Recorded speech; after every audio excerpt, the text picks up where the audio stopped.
Photo যাক আমি চিত্ৰ বুলিও কওঁ চিত্ৰবোৰ চলি থাকে বাবেই চলচ্চিত্ৰ আৰু সেই ছবি চিত্ৰকটো আমি ছবি বুলিও কওঁ আৰু সেই ছবিবোৰে কথা কয় বাবেই বোলছবি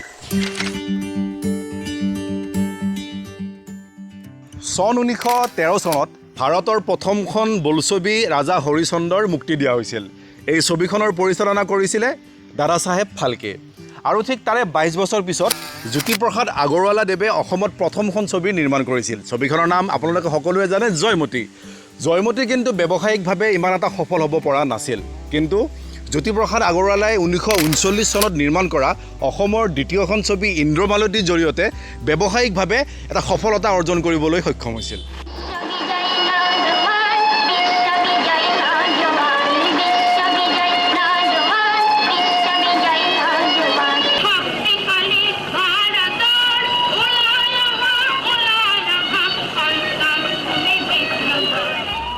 চলচ্চিত্ৰৰ ইতিহাস সম্পৰ্কে আমি যিমানেই কথা পাতোঁ এই ভিডিঅ'টো যথেষ্ট নহ'ব চলচ্চিত্ৰৰ সম্পৰ্কে যদি আপোনালোকে গভীৰৰ পৰা গভীৰলৈ আৰু কথা পাতিব বিচাৰে তেনেহ'লে পৰৱৰ্তী সময়ত নিশ্চয়কৈ আমি এটা ভিডিঅ' প্ৰস্তুত কৰিম এতিয়া আহক দেৰি নকৰি আজিৰ বিশেষ আমাৰ কৰ্মশালাটোৰ মাজলৈ আগবাঢ়ি যাওঁ 2-2.5 ঘণ্টাৰ যিবোৰ চিনেমা আমি চাওঁ সাধাৰণতে সেইবোৰ শ্বুটিঙৰ সময়ত এমাহ 6 মাহ এবছৰ কিছুমান ছবি এনেকুৱা আছে যিবোৰ ছবি 2 বছৰলৈকে নিৰ্মাণ হৈয়ে থাকে এই ছবিসমূহ নিৰ্মাণৰ সময়ত বহু ব্যক্তি আৰু বহুকেইটা ডিপাৰ্টমেণ্টৰ অৰিহণা থাকে আজি আমি কথা পাতিম এই ডিপাৰ্টমেণ্টসমূহ কি ছবি এখন নিৰ্মাণৰ সময়ত আমি কি ধৰণে প্ৰস্তুত কৰিব লাগে নিজক আৰু এই ডিপাৰ্টমেণ্টসমূহৰ কাম যিকোনো এখন ছবি মানে চলচ্চিত্ৰ চুটি ছবি বা মিউজিক ভিডিঅ' এটা নিৰ্মাণৰ প্ৰাক মুহূৰ্তত আমি কিছুমান নীতি নিয়ম ফ'ল' কৰিব লাগে তাৰে নীতি নিয়মকেইটা হৈছে প্ৰি প্ৰডাকশ্যন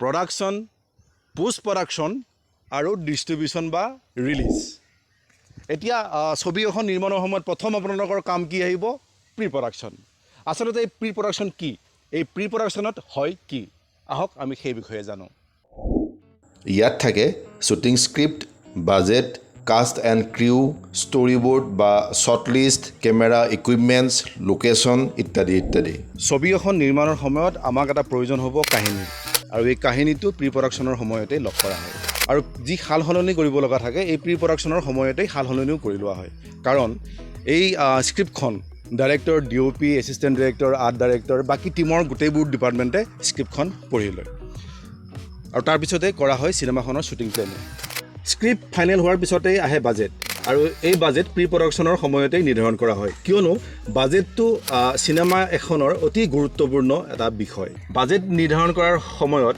মূল ডিচিশ্যন লয় প্ৰডিউচাৰে কাৰণ কোনটো ডিপাৰ্টমেণ্টত কিমান খৰচ হ'ব কোনটো আৰ্টিষ্টক কিমান পইচা দিব কোনটো আৰ্টিষ্টে কিমান টকা ল'ব দাদা যাব নেকি ফিল্ম বাজেট এটা দীঘলীয়া প্ৰচেছ ইয়াক যদি আপোনালোকে ভালকৈ জানিব বিচাৰে পিছলৈ নিশ্চয় বুজাম বাজেটৰ পিছতে আহে কাষ্ট এণ্ড ক্ৰিউ কাষ্ট মানে হৈছে অভিনেতাসকল যিসকল অভিনেতাই চলচ্চিত্ৰখনত বা চিনেমাখনত অভিনয় কৰিব তেওঁলোকৰ লগত আলোচনা কৰা তাৰপিছত আহিল ক্ৰিউ মানে হৈছে যিখিনি টেকনিকেল মানুহ থাকিব cinematographer DOP cameraman director assistant director spot boy এইবিলাকৰ লগত আলোচনা কৰা হয় কাক লোৱা হ'ব সেইবোৰ নিৰ্ধাৰণ কৰা হয় গতিকে আপুনি দেখিলে যে এই প্ৰি প্ৰডাকশ্যনৰ সময়ত কিমান কাম আৰু মানুহৰ প্ৰয়োজন হয় এই প্ৰি প্ৰডাকশ্যনৰ সময়তেই আপুনি প্ৰাক প্ৰাথমিক সকলোবোৰ কামো কৰি ল'ব লাগিব তেতিয়াহে আপুনি এখন ভাল ছবি বা চলচ্চিত্ৰ বা চিনেমা নিৰ্মাণ কৰিব পাৰিব চিনেমা এখন নিৰ্মাণৰ সময়ত আটাইতকৈ গুৰুত্ব দিবলগীয়া ছাবজেক্ট বা গুৰুত্ব দিবলগীয়া কথাটো হৈছে আমি সকলোৱে মিলি টিম হৈ এটা কাম কৰিব লাগিব কাৰণ আপুনি দেখিছে যে প্ৰি প্ৰডাকশ্যনৰ সময়ত বহুকেইজন মানুহৰ প্ৰয়োজন হয় যিকেইজন মানুহ মিলি এটা টিম হয় এই আটাইকেইটা ডিপাৰ্টমেণ্টে লগ লাগি নিজৰ দায়িত্বসমূহ সুচাৰুৰূপে পালন কৰে প্ৰত্যেকটো মিনিট আৰু প্ৰত্যেকটো ঘণ্টাত প্ৰডিউচাৰৰ তাত পইচা ইনভেষ্ট হৈ থাকে গতিকে প্ৰডিউচাৰক আমি কি ধৰণে ছবিখন কৰি আমি তেওঁক প্ৰফিট উলিয়াই দিব পাৰোঁ সেইটো আমাৰ গুৰুত্ব দিবলগীয়া কথা প্ৰি প্ৰডাকশ্যনৰ কাম সুচাৰুৰূপে সম্পন্ন হৈ যোৱাৰ পিছত আৰম্ভ হয় প্ৰডাকশ্যনৰ আৰু এই প্ৰডাকশ্যন টিমত থাকে director DOP cinematographer camera person assistant director second assistant director costume director makeup artist এনেকৈ গোটেইখিনি মানুহ লগ লাগি হয় এটা প্ৰডাকশ্যন টিম আৰু প্ৰি প্ৰডাকশ্যনৰ সময়তেই যদি আপোনালোকে পেপাৰ ৱৰ্কছখিনি সুচাৰুৰূপে বা ভালকৈ কৰিছে তেতিয়াহ'লে শ্বুটিঙৰ সময়ত কোনো ধৰণৰ সমস্যা নাই। সেই পেপাৰ ৱৰ্কছ বা প্ৰি প্ৰডাকশ্যনৰ সময়ত আমি যিখিনি শ্বৰ্ট লিষ্ট কৰিলোঁ বা যিখিনি বস্তু আমি বনালোঁ, শ্বুটিং কেনেকৈ কৰিম, কি কেমেৰা থাকিব, কোনে কৰিব, কি কৰিব, গোটেইখিনি যেনেকৈ বনালোঁ সেইখিনিৰ ওপৰত ডিপেণ্ড কৰিয়ে আমি প্ৰডাকশ্যন কৰোঁ বা শ্বুটিং কৰোঁ। আৰু এই শ্বুটিঙত সেইখিনি যদি আপোনালোকে সুচাৰুৰূপে কৰিছে, ভালকৈ কৰিছে, তেতিয়াহ'লে কোনো অসুবিধা নোহোৱাকৈ আপোনালোকে শ্বুটিং কৰিব পাৰিব। আৰু যদিহে আপোনালোকে প্ৰি প্ৰডাকশ্যনৰ সময়ত সেইখিনি নকৰে তেতিয়াহ'লে বহুত ডাঙৰ কথা এটা হৈ যায় যে আপোনালোকৰ শ্বুটিং চিডিউল বাঢ়ি যায়, য'ত পইচা খৰচ হৈ যায়, সময় বাঢ়ি যায়, প্ৰডিউচাৰৰ লছ হয়। আৰু ঠিক এনেকৈ শ্বুটিং শেষ কৰাৰ পাছত বা প্ৰডাকশ্যন শেষ কৰাৰ পাছত আৰম্ভ হয় পোষ্ট প্ৰডাকশ্যনৰ। এই পোষ্ট প্ৰডাকশ্যনত হয় শ্বুটিঙৰ পিছৰ কামখিনি। শ্বুটিঙৰ পিছত হ'বলগীয়া এডিটিং, মিউজিক, বেকগ্ৰাউণ্ড মিউজিক, ফলি চাউণ্ড, তাৰপিছত থাকি গ'ল আপোনাৰ VFX, চাউণ্ড ডিজাইন, এনেকৈ বিভিন্ন ধৰণৰ ডিপাৰ্টমেণ্টেও পোষ্ট প্ৰডাকশ্যনত কাম কৰে। পোষ্ট প্ৰডাকশ্যনৰ কাম শেষ হোৱাৰ পিছতেই আহে ডিষ্ট্ৰিবিউশ্যন বা ৰিলিজিং। চলচ্চিত্ৰ মুক্তি দিয়াৰ প্ৰক্ৰিয়াটোক ডিষ্ট্ৰিবিউশ্যন বুলি কোৱা হয়। এই ডিষ্ট্ৰিবিউশ্যনৰ জৰিয়তে হল বা থিয়েটাৰত ছবিসমূহ প্ৰদৰ্শন কৰা হয়। বহু ডিৰেক্টৰে কি কৰে, তেওঁলোকৰ ছবিসমূহ এৱাৰ্ডলৈ পঠিয়াই, তাৰ পৰা এৱাৰ্ড বুটলি উঠিও হলত দিয়ে বা কিছুমানে OTT প্লেটফৰ্মতো চলচ্চিত্ৰসমূহ বিক্ৰী কৰে, তেনেকুৱাও দেখিবলৈ পোৱা যায়। তাৰপিছতে ছবিখন মুক্তিৰ সময়তে এটা বিষয়ৰ ওপৰত গুৰুত্ব দিব লাগিব, কপিৰাইট। আমি ছবিখন টিভিৰ বাবে, ছেটেলাইটৰ বাবে, মিউজিকৰ বাবে বা অন্যান্য প্লেটফৰ্ম ছ'চিয়েল মিডিয়াৰ বাবে ডিজিটেল কপিৰাইট এইবোৰো আমি কৰি থ'ব লাগিব। আৰু ইয়াৰ পাছতেই আমি সেই 2 বা 1.5 ঘণ্টীয়া ছবিখন আমি দেখিবলৈ পাওঁ। গতিকে আপোনালোকে বুজিলে যে ফিল্ম মেকিং বস্তুটো হৈছে টিম ৱৰ্ক।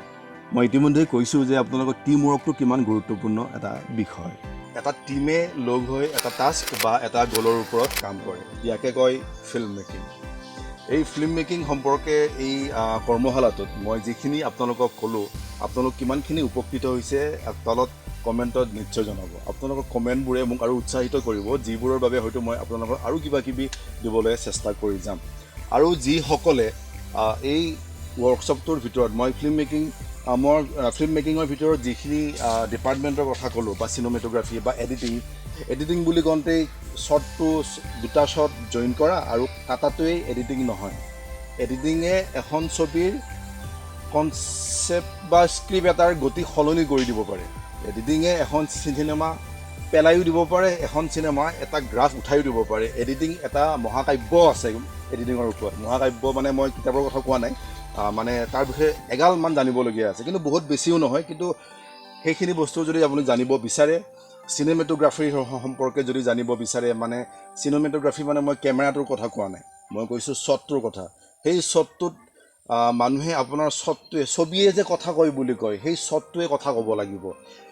ডাইৰেক্টৰে ডাইলগটোত যি লিখিছে বা সেই চিনটোত যি লিখিছে, য'ত ডাইলগ নাই, আপুনি ফ্ৰেমটো বহাব, সেই ফ্ৰেমটোৱে সেইখিনি কথা, সেই ফিলিংছখিনি দৰ্শকৰ ওচৰলৈ লৈ যাব লাগিব। তেনেকুৱা বিভিন্ন কথা যদি আপোনালোকে শিকিব বিচাৰে তেতিয়াহ'লে মোৰ সৈতে যোগাযোগ কৰিব পাৰে। মোৰ হোৱাটছআপ নাম্বাৰটো ইতিমধ্যে আপোনালোকে পাইছে, ময়ো গ্ৰুপত আছোঁ, গ্ৰুপত দিব পাৰে বা মোক ইণ্ডিভিজুৱেলি আপোনালোকে মেছেজ কৰিব পাৰে।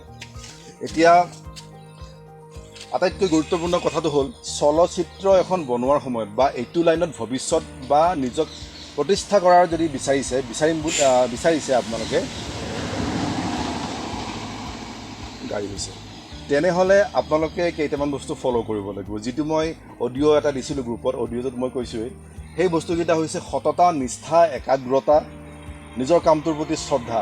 দেখুৱাবৰ বাবে এইটো লাইন নহয়, দেখুৱাবৰ বাবে এইটো ইণ্ডাষ্ট্ৰি নহয়। আপোনাৰ যদি সততা আছে, আপুনি আপোনাৰ কামটোৰ প্ৰতি যদি শ্ৰদ্ধা আছে, নিশ্চয় আপোনাক মানুহে চাব, আপোনাক জানিব, আপোনাৰ কামত প্ৰশংসিতও কৰিব। কিন্তু যদিহে আপুনি দেখুৱাবৰ কাৰণে এইটো ইণ্ডাষ্ট্ৰিত আছে, তেনেহ'লে আঁতৰি যোৱাটোৱে ভাল। কাৰণ এই লাইনটোত থাকি এনেই মিছামিছি এটা জাগা এটা খাই থাকিব নালাগে, যিটো জাগাত হয়তো কোনোবা নতুন ষ্টাৰ গ'লে এজনৰ জাগা হয়তো আছিলে য'ত আপুনি এনেই বহি আছে। বেয়া নাপাব, ভিডিঅ'টোৰ শেষত এইখিনি কথা ক'লোঁ। লগ পাম আকৌ, আৰু ৱৰ্কশ্বপটো কৰি কেনেকুৱা পালে মই ইতিমধ্যে কৈছোঁ, কমেণ্টত জনাব বা মোক আপোনালোকে হোৱাটছএপত পাৰ্চনেলি মেছেজ কৰিব পাৰে। আৰু এতিয়া এৰিবলৈ মন যোৱা নাই, আপোনালোকক ইমানখিনি মানুহক একেলগে পাইছোঁ, কিন্তু এৰিবতো লাগিবই। তো আজিলৈ ইমানতে এৰিছোঁ, আৰু পৰৱৰ্তী সময়ত আকৌ লগ পাম বুলি আশা কৰিছোঁ। ধন্যবাদ। জয় আই অসম আৰু অসমীয়া চলচ্চিত্ৰৰ জয় হওক। এটা কথা ক'বলৈ পাহৰি গৈছিলোঁ, আমি যিখিনিয়ে ৱৰ্কশ্বপটো কৰিলোঁ সকলোৱে মিলি এটা প্ৰডাকশ্যন কৰিম, এখন চুটি ছবি কৰিম আৰু এই চুটি ছবিখন আমি চবে মিলি হৈ একলগ হৈ কৰিম। গতিকে কোন কোন ইণ্টাৰেষ্টেড আপোনালোক এই কামটো কৰিবৰ কাৰণে যোগাযোগ কৰিব নাপাহৰিব। কিন্তু এতিয়ালৈ আহিছোঁ।